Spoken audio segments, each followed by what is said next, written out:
Japan by River Cruise, episodes 1 to 54, the best bits. Listen to the full episodes at japanbyrivercruise.com. And this was a river that, during the early Edo period, there was a private merchant named Ryoi Suminokura who cleared this river to make it easier for him to ship rice and grain and charcoal, but also to smuggle concubines. And one of those concubines would go on to become one of the country's most prolific political assassins. I think I bought a game. I think I bought a Wii game that was based off this. Really excited. It's this beautiful, glamorous boat. And the onboard chef comes out and he announces that he will sashimi anything that anyone can catch during the cruise. And I swear to God, as if on cue, this seagull lands right in the middle of the deck. I talk about this every week, but you have to go. The It scenery sounds great. It's not just the experience, it's the scenery. Yeah. It's beautiful, and it's the kind of landscape that you can only really appreciate from the perspective of the river. Like you can only appreciate it from the river, or you have to be a river. Yeah.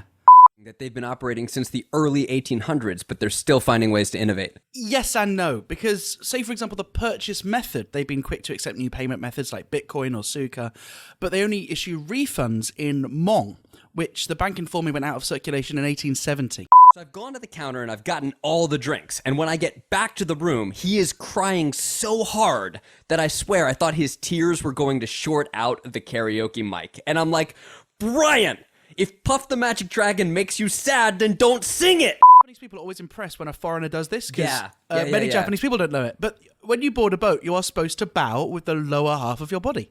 Depending on what you count as the headwaters of the Torne River, that one actually might be a few kilometers longer. Yeah, I mean, length is relative, and what you're saying is that where you measure from is what actually matters. Yeah, and I said exactly that to my ex, but she refuses to retract her defamatory remarks. You say that about seawater, but technically you're not supposed to drink brackish water either. Since they started working with Dentsu, I think their marketing's been a bit, how do you say, exaggerated?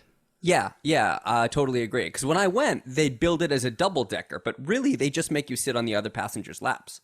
It's like the Japanese version of Mark Twain.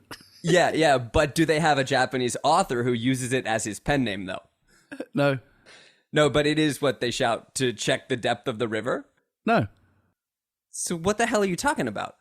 At the time are down the river, and I'm not sure what else I could have done. It might have just been the guy, because although you can ask the rickshaw riders to carry you into the water, they are legally allowed to refuse. It usually depends on how much you offer to pay.